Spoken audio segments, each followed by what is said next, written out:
Saudara-saudara kaum muslimin rahimakumullah.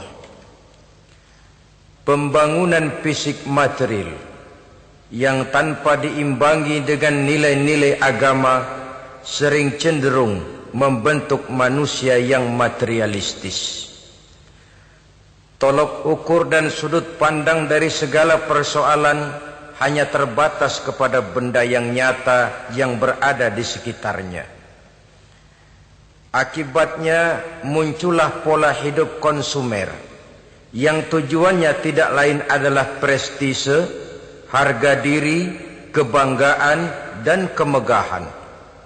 Maka terjadilah perlombaan di dalam mengejar sesuatu yang bernama materi. Mereka menyangka bahwa itu semua dapat mengekalkan kebahagiaan, dapat menunjang kehidupan yang langgeng. Ada yang berlomba-lomba mengejar-ngejar harta. Seluruh waktu dalam hidupnya habis untuk mengejar harta. Tidak peduli siang atau malam, sore atau pagi.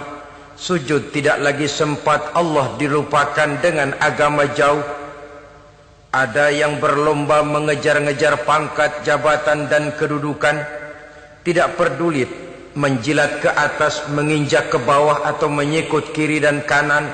Bahkan teman pun jadi lawan, lawan pun jadi teman. Bukan soal, yang penting pangkat terkejar.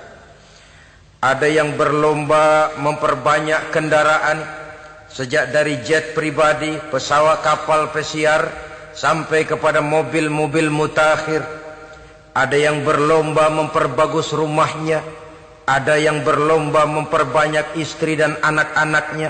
Seluruhnya tenggelam di dalam perlombaan yang menurut ukuran mereka akan mendatangkan prestise, kemegahan, dan kebanggaan. Allah subhanahu wa ta'ala menegur, memberikan peringatan dalam surah yang pendek, yaitu surah At-Takatsur. Alhaakumut takatsur hatta zurtumul maqabir, kalla sawfa ta'lamun.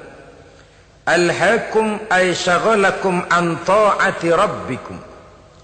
Kamu telah lalai daripada taat kepada Tuhanmu, dan yang menyebabkan kamu lalai itu tidak lain at-takatsur.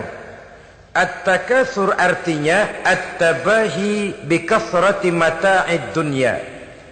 Bermegah-megah dengan memperbanyak kesenangan hidup duniawi.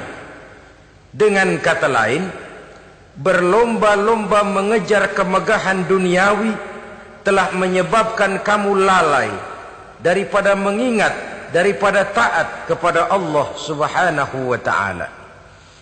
Apabila orang cenderung materialistis, seluruh kegiatan hidup dikerahkan untuk berlomba memperbanyak materi. Apa namanya harta benda, apa namanya rumah, apa namanya pangkat dan jabatan. Maka dikala itu seseorang akan sangat mudah lalai daripada taat kepada Allah subhanahu wa ta'ala. Hilanglah kesadaran bahwa sesungguhnya apapun yang kita miliki dalam kehidupan dunia ini tidak lain hanya barang titipan sementara.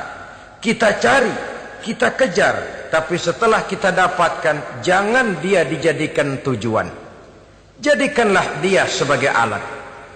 Apabila harta benda duniawi sudah dijadikan sebagai tujuan daripada kehidupan, maka sesungguhnya kita sudah terseret dalam satu siklus, satu lingkaran setan yang tidak akan pernah berujung. Sebab manusia dalam berhadapan dengan materi duniawi tidak akan pernah mengenal kata cukup, tidak akan pernah mengenal kata puas, dan tidak akan pernah bertemu dengan titik. Selalu koma, selalu kurang, selalu tidak ada cukupnya. Apalagi kalau bicara soal keenakan, kenikmatan, kesenangan, itu cuma sekedar sudut pandang saja. Saudara barangkali kalau mengkhayal akan berkata, alangkah enaknya jadi menteri, naik mobil empuk ber-AC kemana-mana disambut. Menteri juga barangkali akan berkhayal seperti saudara, alangkah enaknya jadi rakyat biasa, bebas duduk angkat kaki di warteg tanpa ada yang mengamankan, tanpa tanpa harus terikat oleh protokol-protokolan, tanpa harus diatur ini dan itu. Jadi perbedaan cuma sudut pandang saja. Mungkin tukang bakso melihat tukang cukur itu enak, sebab kepala siapa saja bisa dipegang. Tapi barangkali juga tukang cukur melihat tukang bakso itu enak, dan begitulah selanjutnya. Keenakan cuma perbedaan sudut pandang. Saudara-saudara kaum muslimin rahimakumullah. Oleh sebab itu agama memberikan kesadaran. Seluruh yang kita miliki, yang dititipi oleh Allah dalam kehidupan ini berupa materi keduniaan, hakikatnya adalah alat dan bukan sebagai tujuan. Apabila alat sudah kita jadikan tujuan, kita akan terjebak ke dalam satu perlombaan yang justru akan mencelakakan kita sendiri. Inilah yang saya maksud dengan sirkuit celaka. Perlombaan yang hanya membuat kita jerih, payah, keringat bercucuran, tenaga terkuras, tapi tidak akan pernah sampai ke garis finish. Karena memang tidak ada garis finishnya. Betapapun jauhnya satu perlombaan, dia mesti punya garis finish. Tapi kalau sudah at-takatsur, berlomba bermegah-megah diri, maka barangkali tidak akan pernah ada garis finishnya. Kita akan terseret dalam lingkaran setan berputar di seputar itu tanpa tahu kapan berhenti dan di mana titiknya. Agamalah yang memberikan kesadaran. Alhaakumut takatsur. Bermegah-megahan telah membuat kamu lalai daripada taat kepada Allah Tuhanmu. Semua sadar bahwa kita diciptakan tidak lain adalah untuk mengabdi kepada Allah. Nilai pengabdian ini sering lentur, nilai pengabdian ini sering luntur, manakala kita sudah berlomba-lomba bermegah-megah dengan materi kehidupan dunia. Islam jelas tidak menganjurkan penganutnya jadi orang miskin. Bahkan Imam Ali karramallahu wajhah pernah mengatakan, kemiskinan bisa menyebabkan kekufuran.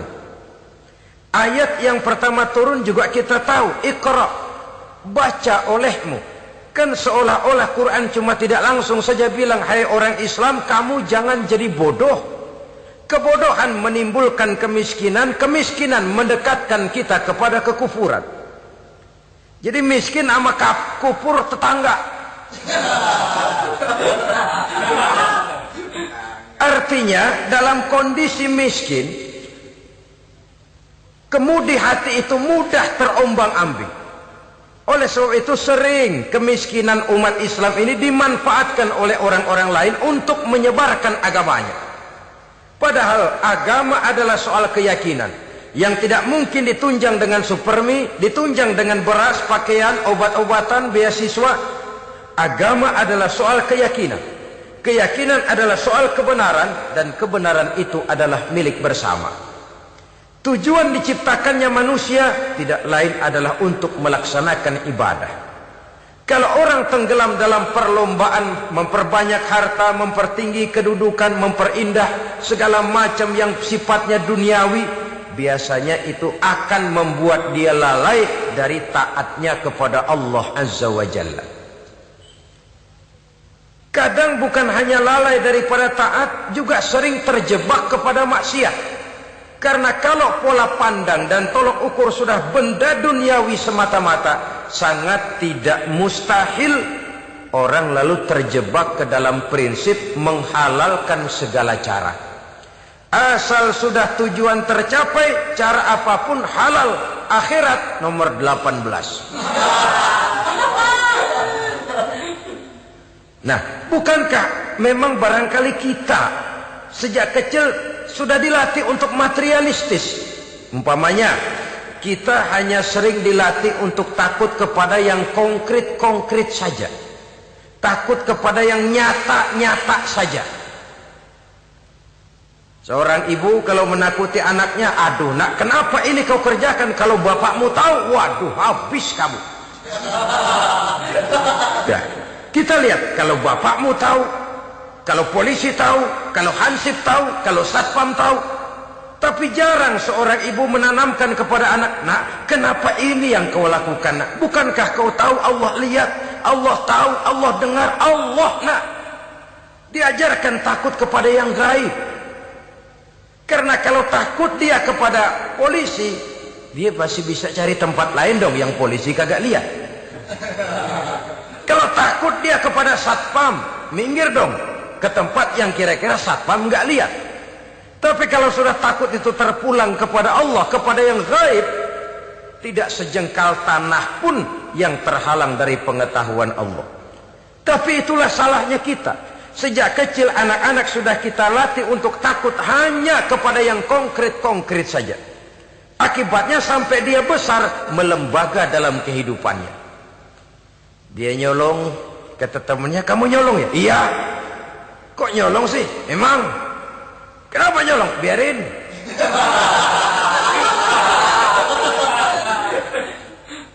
Kamu kan tahu Allah lihat? Tahu. Kenapa nyolong juga? Biarin. Asal orang jangan lihat. Kalau Allah mah lihat, dia kagak ribut. Allah nggak ribut katanya.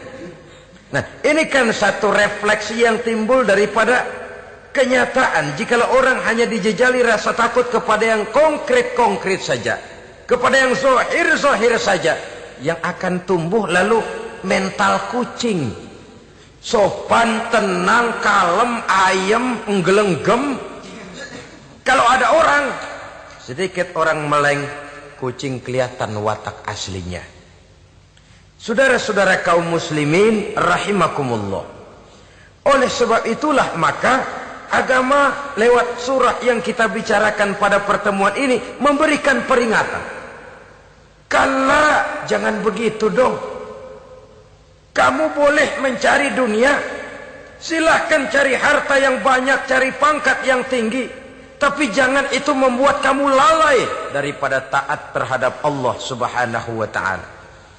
Jangan karena keinginan mendapat harta yang sebanyak-banyaknya lalu melakukan segala macam cara asal tujuan tercapai. Itu sudah membuat kita lalai.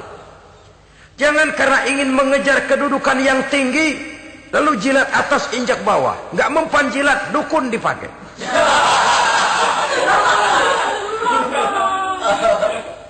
Itu kan sudah membuat kita lalai. Nanti kalau berhasil, wah, dukun kita paten. Tapi kalau gagal, dukun sialan, kagak mampu.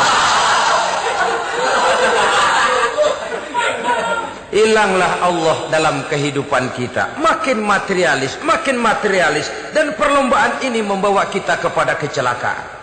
Kala, sekali-kali jangan begitu. Berlomba boleh, cari uang yang banyak. Tapi setelah uang didapatkan, jadikan dia sebagai alat, jangan dijadikan sebagai tujuan. Saudara, bekerjalah yang giat, carilah uang, tapi setelah dapat ajak ngomong tuh duit. Bagaimana ajak ngomongnya? Gini, duit, setengah mati gue nyari lo duit lo. Sore, pagi, siang, malam, peras keringat, banting tulang kaki jadi kepala, kepala jadi kaki, nyariin elu duit. Sekarang kamu sudah saya dapatkan, kamu milik saya duit. Karena kamu milik saya, jadilah kamu budak saya. Jangan saya yang jadi budak kamu. Ini idealnya. Kamu harus jadi budak saya, jangan saya yang jadi budak kamu. Nyatanya kan ada orang nyari duit, setelah duitnya banyak dibudakin oleh duit. Dia sendiri tidak bisa merasakan kesenangan daripada duitnya, konon lagi orang lain. Mau ke pasar ngitung 16 kali. Naik bajai 1000. 1000 itu kalau ratusan semua 1000 lembar. Hitung-hitung, mendingan jalan kaki. Jalan kaki, tengah hari bolong, panas, kan dibudakkan oleh uang. Cari karier, kejar pangkat, kejar kedudukan. Setelah ditemukan itu, jadikan dia sebagai alat, jangan dijadikan tujuan. Pangkat kau milikku, Karena kau milikku, kau harus jadi budakku. Jangan aku yang jadi budak kau pangkat. Satu saat dia harus lepas dari kita. Jiwa ini lapang. Kenapa? Dahulu pun ketika lahir ke dunia tidak ada pangkat yang kita sandang. Dahulu pun ketika lahir ke dunia tidak ada harta yang kita bawa. Jadi harta itu, pangkat itu, kedudukan itu ada dalam hati, tapi tidak berurat dan berakar. Kalau dia berurat dan berakar dalam hati, berat misah sama harta itu. Berat. Sekedar ngasih fakir miskin cepet juga berhitungnya 17 lembar.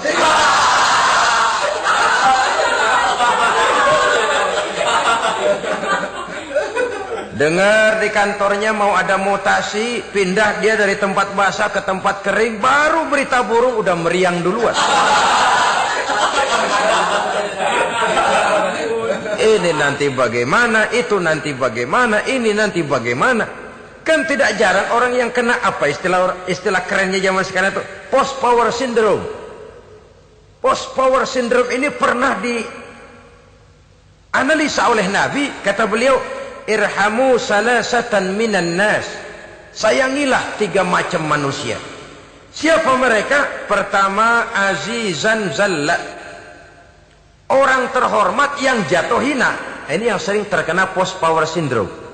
Biasa kemana-mana dikawal, dihormati, datang ke tempat ini protokol siap, ini serba diatur semua, serba beres.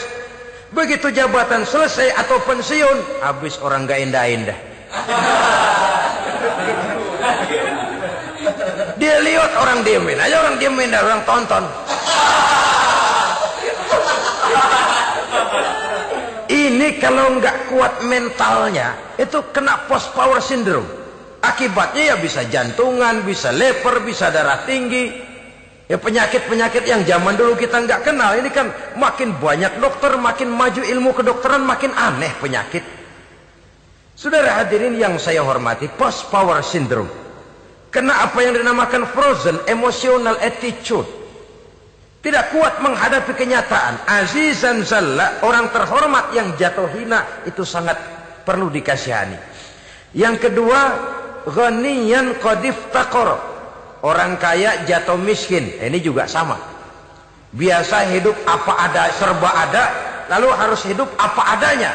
Ini kalau kurang-kurang kuat benar-benar memble ini.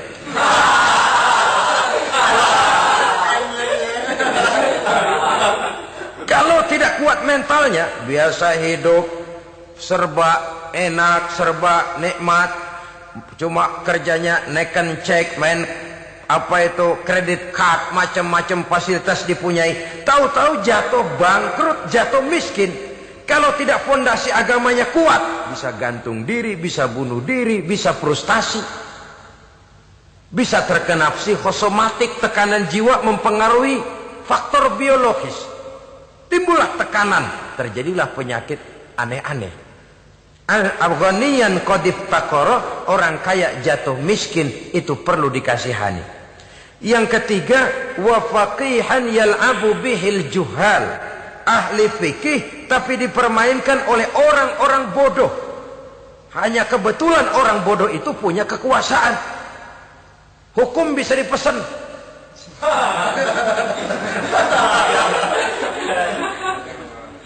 Aturannya haram, Ustaz, ada haram dikit aja dah.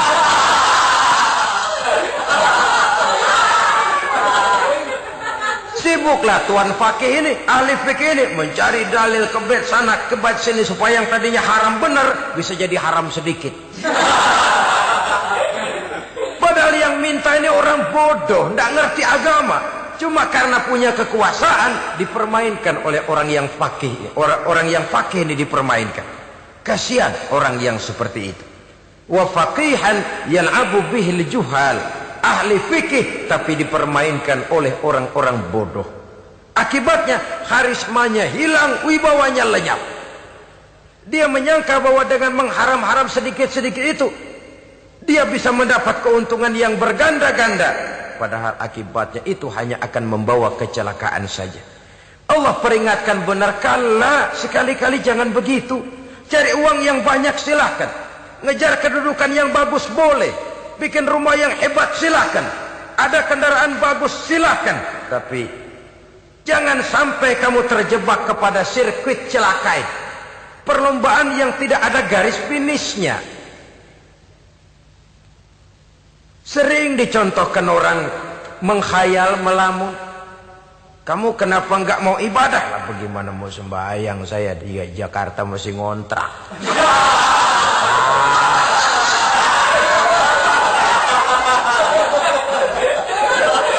Bingung, tiap akhir tahun kontrakan habis. Kalau punya rumah sendiri walaupun kecil-kecilan, tenanglah saya ibadah. Baiklah, oleh Allah diberikan rezeki, bisa bikin rumah walaupun kecil-kecilan. Sudah punya rumah sendiri, belum juga ibadah, apalagi mulur lagi. Habis bagaimana mau sembahyang, rumah kecil banget. Pinggir kali, asal hujan bocor ya.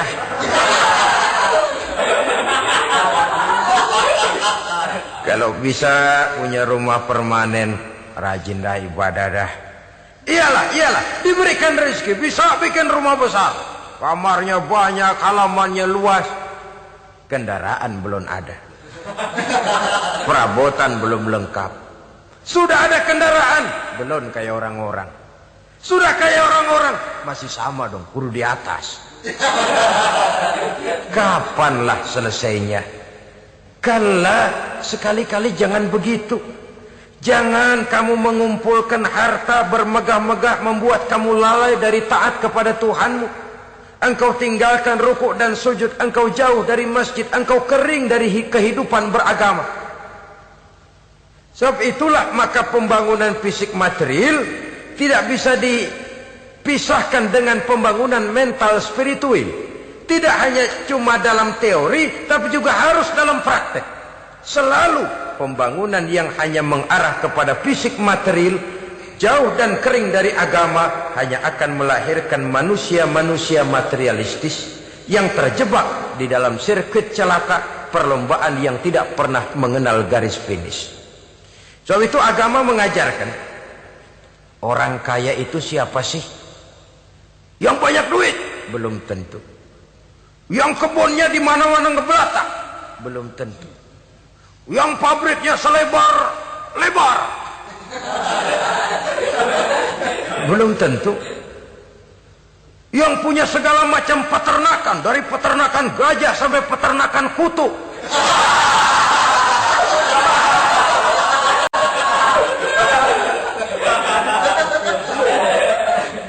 Belum tentu. Agama memberikan tuntunan yang sangat luhur. Orang kaya itu adalah orang yang hidupnya cukup. Orang miskin itu orang yang selalu merasa kurang. Bagaimanapun banyak duit saudara miliki, kalau masih merasa kurang, masih miskin saudara. Saya punya uang 1.000 rupiah, Anda punya uang 1 juta rupiah. Mungkin saya lebih kaya dengan uang yang 1.000 ketimbang Anda 1 juta. Kenapa? Dalam tangan saya uang 1.000 besar, artinya sesuai dengan kebutuhan saya. Tapi di tangan Anda uang 1 juta, kebutuhan Anda lebih besar daripada itu lagi. Maka agama mengajarkan sifat qanaah, merasa cukup, dan itulah sumber kekayaan yang hakiki. Orang kaya adalah orang yang hidupnya cukup. Kalla saufa ta'lamun.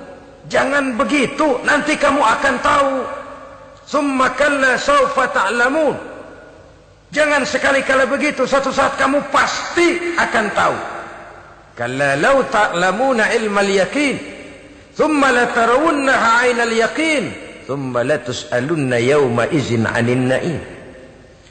Nah, kapan perlombaan ini akan menyadarkan orang biasanya? Hatta zurtumul maqabir. Sampai kamu dekat ke liang kubur. Itu biasanya kalau istilah orang sekarang baru ngeh. Asal sudah napas sampai tenggorokan disambung dengan selang, sudah Senin Kemis dibantu dengan alat picu jantung, gerak gerak gerak gerak, sudah kayak orang mau gergaji kayu. Dikala itu barulah sadar orang biasanya. Dan kesadaran semacam itu kesadaran yang terlambat. Kesadaran ala Fir'aun. Fir'aun selagi hidup diajak beriman dan nehi aja.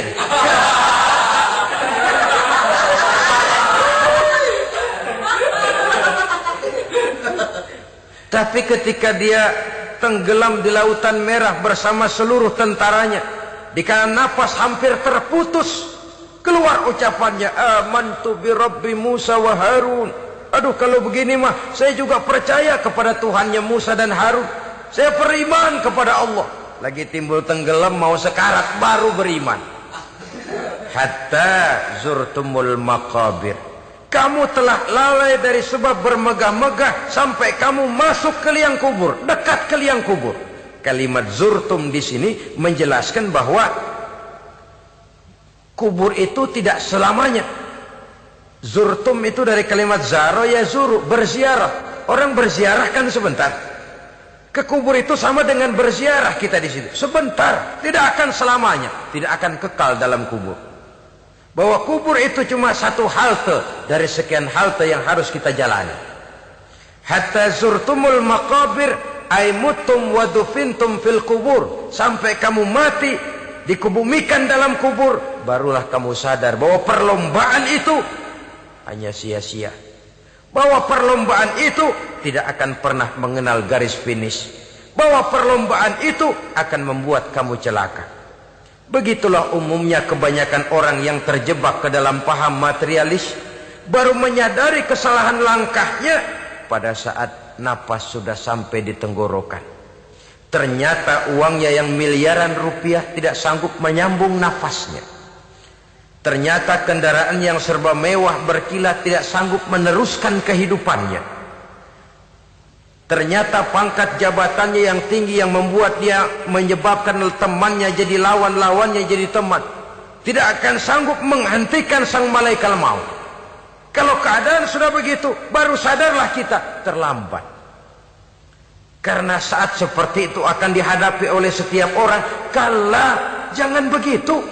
Sadarlah kamu bahwa kalau sudah dekat ke liang kubur kamu baru insaf, itu terlambat.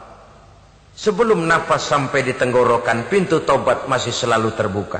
Tapi manakala nafas sudah sampai di tenggorokan, tertutuplah pintu tobat untuk orang yang bersangkutan. Oleh sebab itu, perlombaan dengan bermegah-megah terhadap materi duniawi, tolok ukur dan pandangan hidup yang terbatas kepada wujud benda semata-mata, memang sering menyebabkan orang lalai, sering menyebabkan orang lupa diri, tidak sadar tentang hakikat yang terpenting dari kehidupan ini, yaitu tentang dari mana dia datang, di mana dia sekarang, dan kemana dia akan pulang.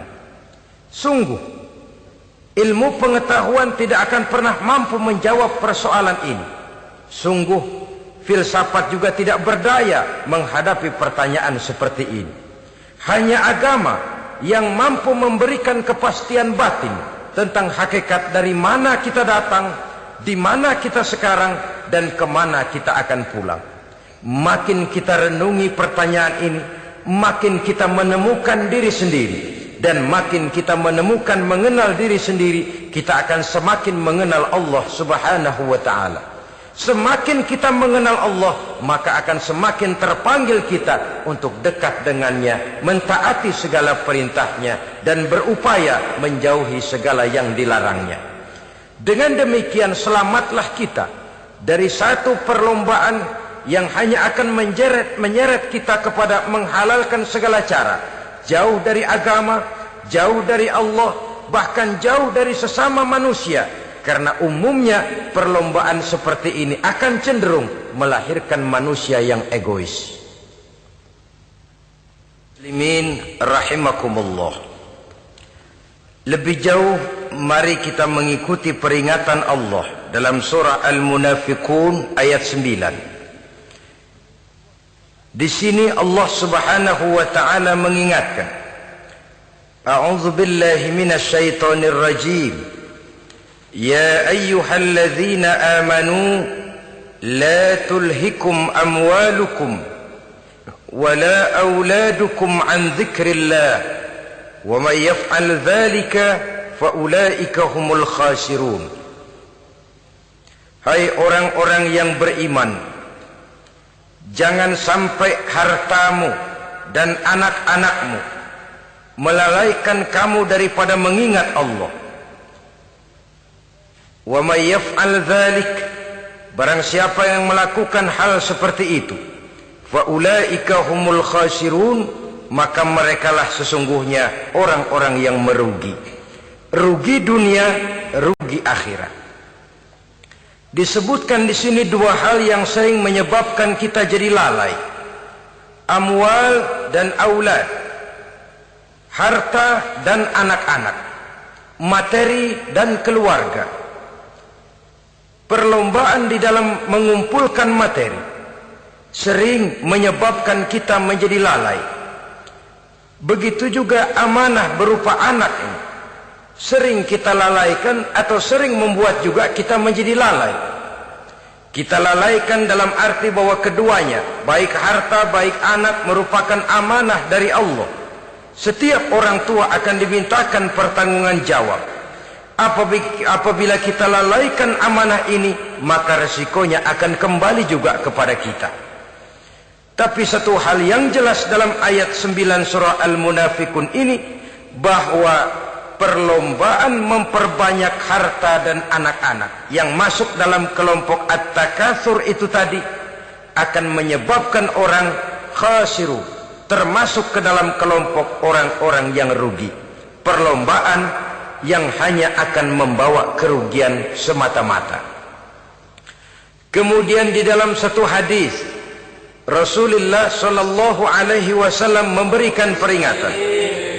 Beliau bersabda, "Iza azzamat ummati dinaran wa dirhaman, nuzi'at minha haibatul Islam, wa iza tasabat ummati saqatat min ainillah, wa iza turikatil amru bil ma'rufi wan nahyu 'anil munkari, hurimat 'alaihim barakatul wahyi." Ada tiga hal yang kalau kita kerjakan akan menimbulkan tiga macam akibat di dalam hadis ini. Pertama, iza azzamat ummati dinaran wa dirhaman. Apabila umatku sudah mengagung-agungkan dinar dan dirham. Artinya kalau umatku sudah jatuh menjadi umat yang materialistis. Segalanya diukur dari dinar dan dirham. Dinar dan dirham ini kalau bahasa Inggrisnya dokat.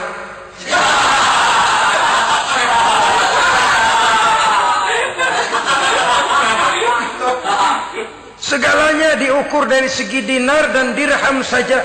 Nuzi'at minha haibatul Islam, akan dicabutlah kehebatan Islam dari mereka. Memang ada kalanya kita berkata bahwa tanpa uang kita tidak bisa berbuat apa-apa. Tapi kalau itu dijadikan landasan dari segala sesuatu, itu yang dijadikan ukuran, itu yang dijadikan tujuan, kita hakikatnya sudah gagal sebelum melangkah. Apapun saja profesi kita, apabila sudah menjadi pendewa dinar dan dirham, akan hilanglah kehebatan Islam, akan dicabut kehebatan Islam itu. Umat Islam bisa dibeli, ulama bisa dikontrak, kiai bisa dicarter.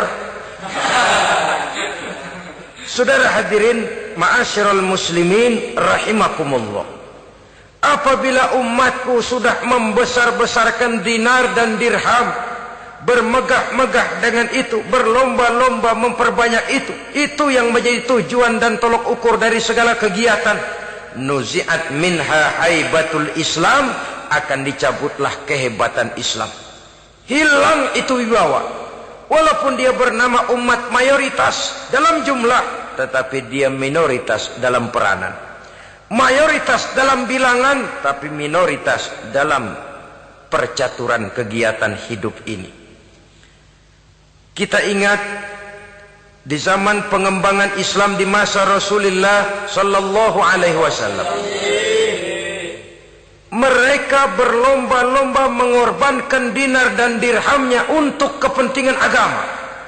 Bukan mengorbankan kepentingan agama untuk mencari dinar dan dirham. Kita di zaman sekarang sering terjadi penjungkiran nilai, terbalik yang kita amalkan. Nabi Ibrahim mengorbankan putranya Ismail untuk kepentingan agama. Kita sering sekarang ini mengorbankan kepentingan agama untuk anak-anak kita. Dulu anaknya yang dikorbankan buat agama. Sekarang agamanya dikorbankan buat anak. Dulu dinar dan dirham dibelanjakan untuk menopang agama. Sekarang agama dijadikan alat untuk mencari dinar dan dirham. Saudara-saudara kaum muslimin rahimakumullah. Memang apabila dinar dan dirham digunakan untuk penyangga perjuangan, itulah idealnya.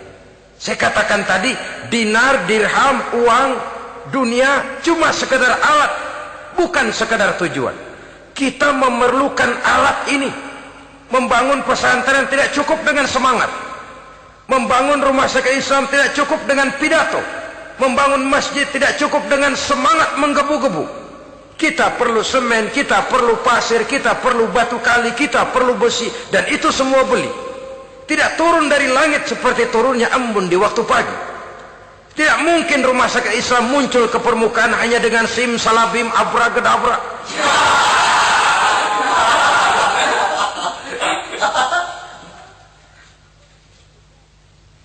Oleh sebab itu, saya bersyukur kecenderungan belakangan ini pengajian-pengajian akbar di berbagai tempat tidak hanya sebagai ajang untuk menanamkan akidah, membina ukhuwah, tapi juga menjadi sarana di mana kita mengumpulkan dana, menghimpun potensi umat, menginventarisir potensi untuk kepentingan pengembangan daripada agama.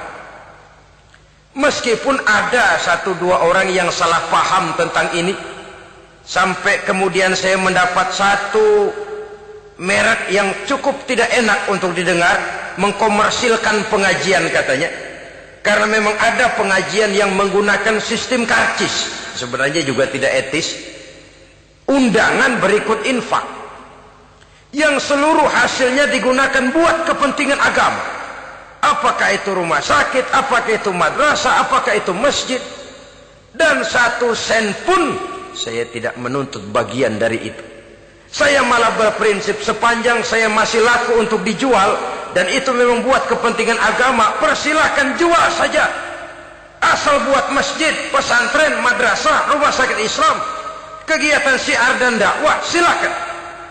Tapi kalau sudah dijual buat kepentingan pribadi, memperkaya diri sendiri, tentunya dunia akhirat sulit untuk ridho kepada tingkah laku yang semacam itu. Kita memerlukan dana. Umat di daerah membangun memerlukan dana. Dan dana itu tidak hanya datang begitu saja. Kita bersyukur bahwa untuk menghadiri pengajian sekarang ini orang mau mengeluarkan uang, mau memberikan infak dengan ikhlas, tidak dengan keterpaksaan. Kenapa tidak? Sehingga ini lalu diinventarisir untuk kepentingan pembangunan agama. Ratusan juta rupiah terkumpul dari pengajian-pengajian rutin ini, pengajian-pengajian akbar ini.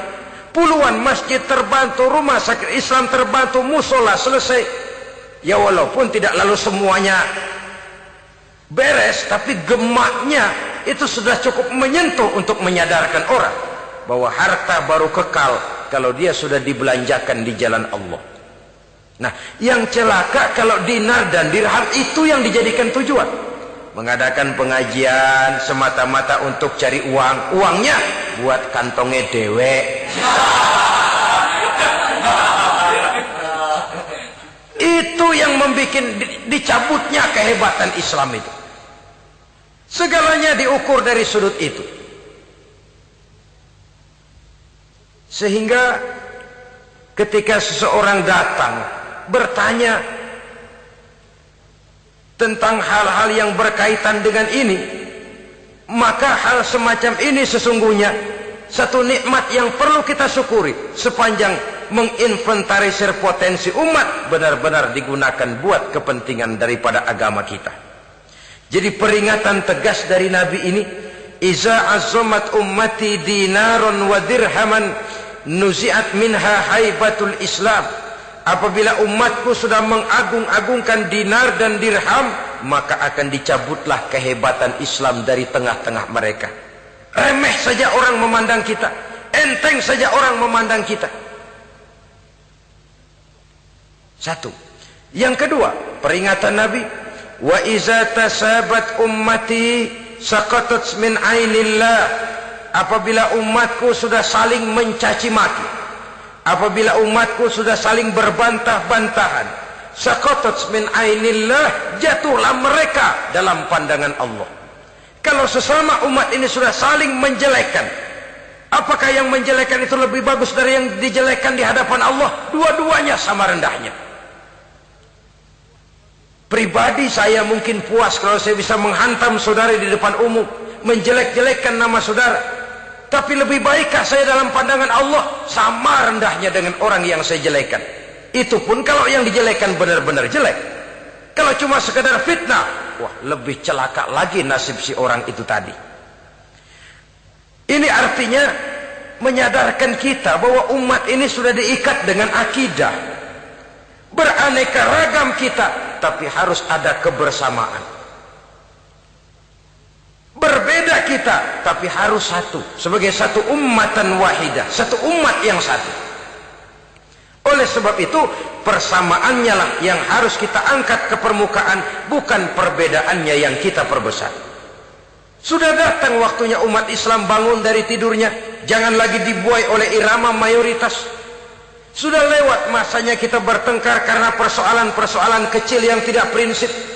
Sudah datang waktunya umat Islam bersatu, menyusun saf yang lebih lurus, oleh karena ia dihadapkan kepada tantangan-tantangan yang tidak semakin ringan.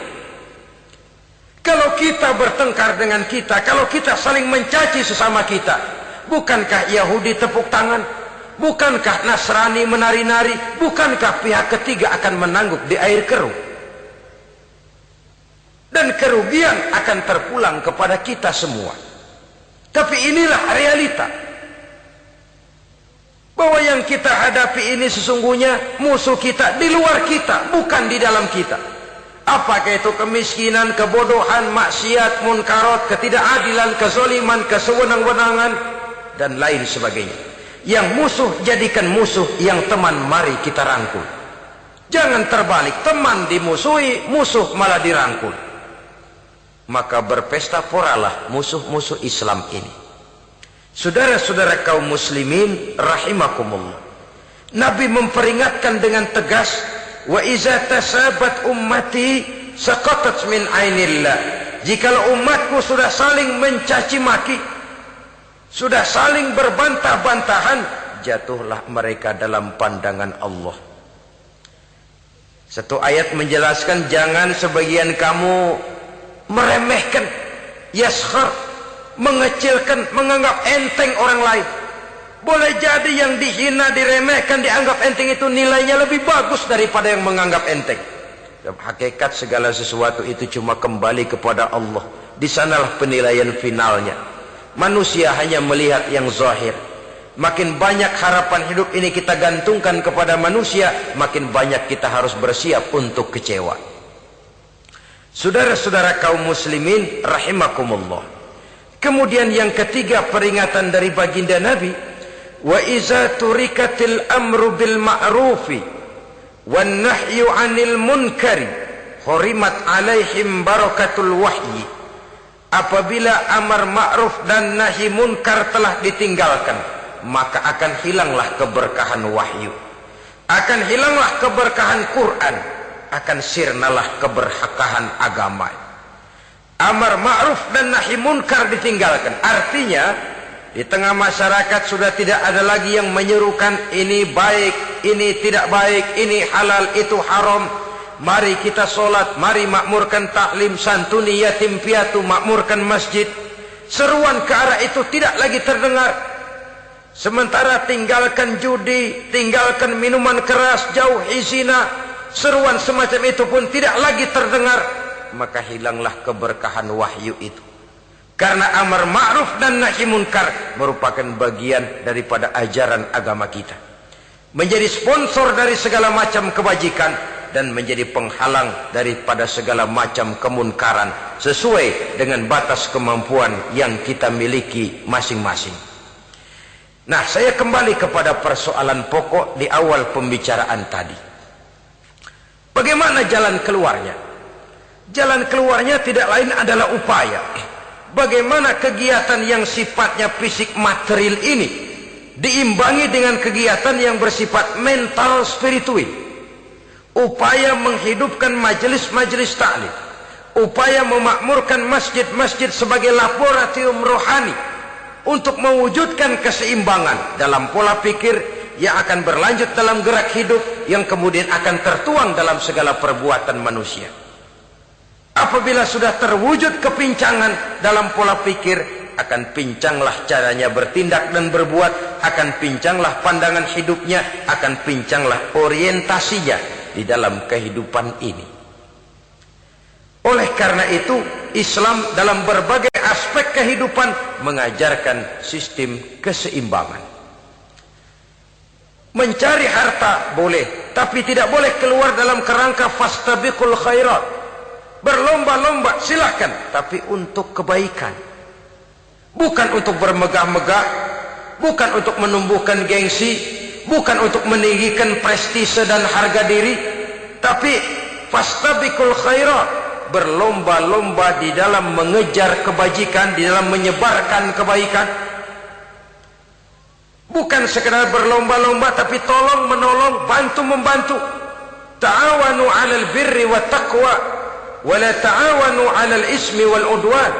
Bertolong-tolonganlah kamu di dalam kebaikan dan takwa, jangan bertolong-tolongan di dalam perbuatan dosa dan permusuhan.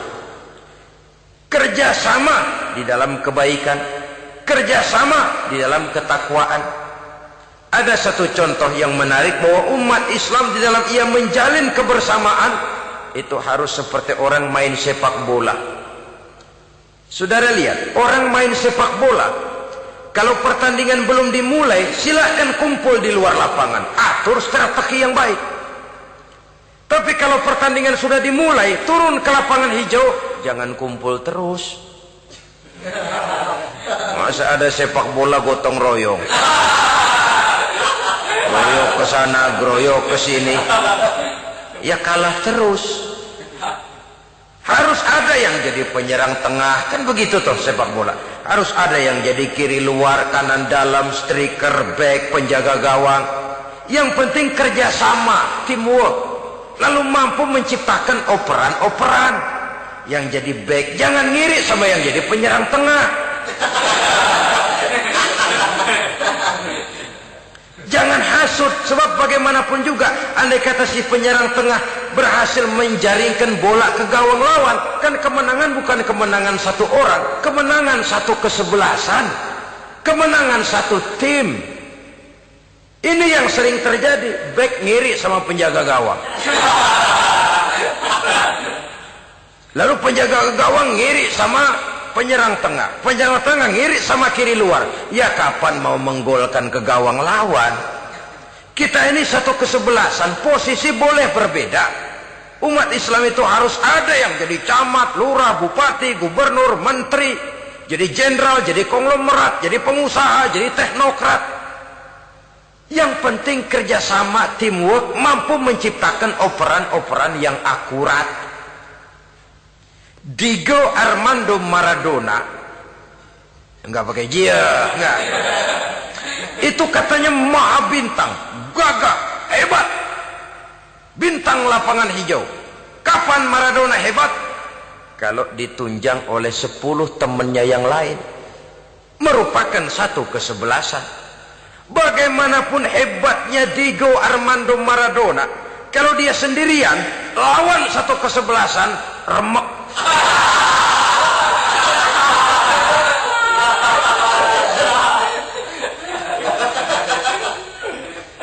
Dia hebat, dia jenius, dia maha bintang karena dapat operan dari teman-temannya. Bukan jegalan, operan. Jadi oleh sebab itu bagaimana kita menciptakan operan-operan akurat yang akan melahirkan kebersamaan di tengah-tengah umat. Artinya, satu contoh saja. Misalnya, seorang pengusaha besar, oleh karena kesibukannya di dunia bisnis, tidak perlu jadi ketua pembangunan musola. Tapi kalau ada musola belum selesai, operan. Operannya itu yang penting. Apa yang dioper itu? Semen, apa batu kali, apa besi? Yang penting operan. Operannya akurat. Kadang-kadang ada terjadi juga frustasi ngelihat lawan kesebelasannya terlalu kuat, ngoper ke gawang sendiri. Jebol.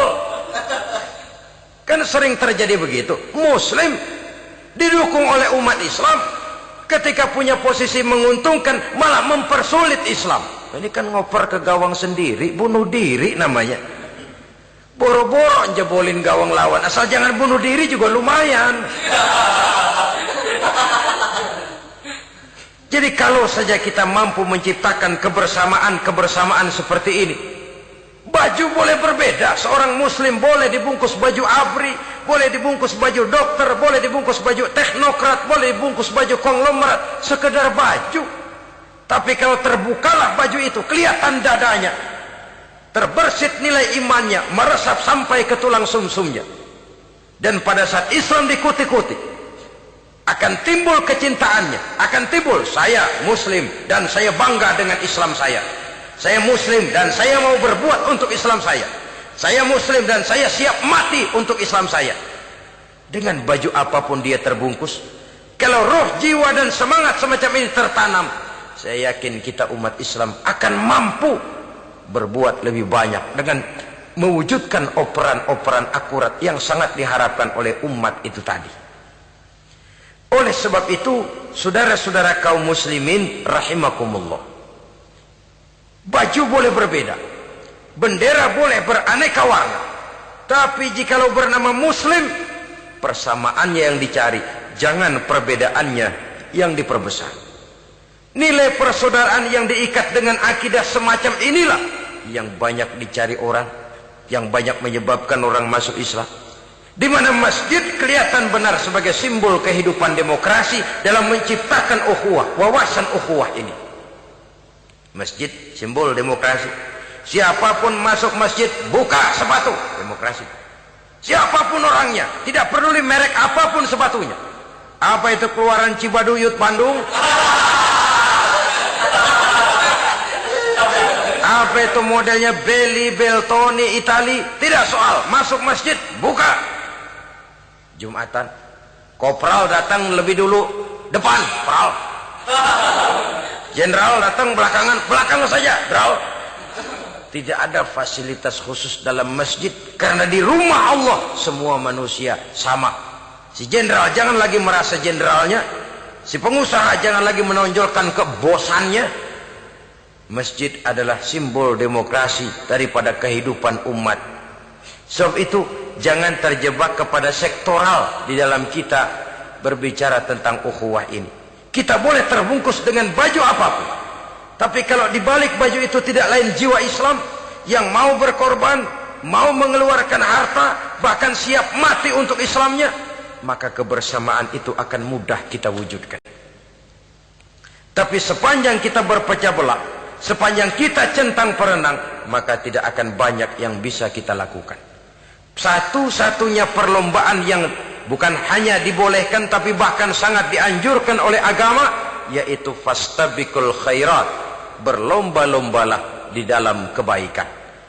Berlomba-lomba di dalam memakmurkan masjid, berlomba-lomba di dalam menghidupkan majelis-majelis ta'lim, berlomba di dalam menegakkan yang ma'ruf dan menghancurkan yang munkar, berlomba di dalam menyantuni yatim piatu. Tapi prakteknya kan kadang-kadang terbalik. Kalau sudah kumpul yang diakur-akurin, udah nambah kebon belum? Pabrik udah diperluas belum? Bisnis sudah sejauh mana? Belum pernah ada ketemu lalu kongko masjidnya udah digedein ya. Jarang yang ngomong begitu. Madrasahnya sudah bagaimana? Sejauh mana? Mesti yang enak itu ya nyocok-nyocokin. Bagaimana rumahmu sudah? Bagaimana kendaraanmu? Bagaimana pesawatmu? Bagaimana bukankah itu juga takasur? Dari obrolan kan nanti yang belum kan timbul panasnya. Gile dia udah beli gituan, gue belum. Timbul panasnya. Lalu berusaha, berlomba lagi, bersaing lagi, berlomba lagi, bersaing lagi. Walaupun persaingan perlu, karena tanpa persaingan orang jarang mikir. Hidup itu kalau nggak ada tantangan kan tidur kita. Orang hidup smooth gitu ya, jalan tenang, setenang ya nggak maju orang itu. Orang itu baru bisa mengalami kemajuan kalau dia sudah dihadapkan kepada tantangan, gemblengan, gojlogan, fitnahan, hinaan, caci maki. Persaingan itu perlu supaya orang mikir. Kalau mikir dia berbuat, kalau dia berbuat dia bisa maju. Tapi persaingan yang sehat, bukan persaingan yang lalu menimbulkan fitnah, menghancurkan nama baik orang lain, yang dilatar belakangi oleh sifat hasud, dendam, iri hati, lalu menghalalkan segala cara. Tidak, bukan itu. Persaingan yang sehat ini akan menjadi alat picu agar orang lalu berlomba di dalam kebaikan. Satu-satunya perlombaan yang bukan hanya boleh tapi bahkan sangat dianjurkan oleh agama, berfastabiqul khairat, berlomba-lomba di dalam berbuat kebaikan. Berlomba-lomba membangun masjid, bukan berarti di sebelah masjid bangun masjid lagi, bukan. Kadang-kadang karena ada fastabiqul khairat, berlomba-lomba, nggak apa-apa dah. Di sebelah masjid bikin lagi masjid. Akhirnya azan perlombaan main kenceng-kencengan. Bukan itu yang diinginkan tentu, bukan itu. Bagaimana memakmurkan masjid, bagaimana memfungsikan masjid, bagaimana membina umat dan lain sebagainya. Jadi pembicaraan ke arah itu akan menimbulkan rangsangan untuk berlomba di dalam kebaikan.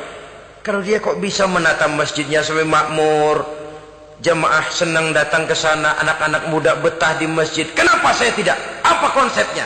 Nah, ini kan berlomba, tapi berlomba dalam kebaikan. Kalau dia bisa menghimpun anak-anak muda lalu diarahkan kepada jalan yang positif, kenapa saya tidak bisa? Dia punya potensi yang saya juga punya. Berlomba di dalam kebaikan. Perlombaan semacam ini akan memberikan ketentraman karena jalan yang ditempuh jalan ibadah. Tapi kalau perlombaan materi, at-takasur tadi, yang timbul bukan ketentraman, panas. Karena panas, udah dekat, panas kan tetangganya hasud, dengki, iri hati, sakit, demam, orang lain maju, meriang. Lah kalau sudah begitu, hasud yang jadi bisikan hati, ya sudah, segala macam cara dilakukan untuk menjatuhkan orang lain. Dan itu sudah bukan lagi persaingan yang sehat. Saudara-saudara kaum muslimin rahimakumullah.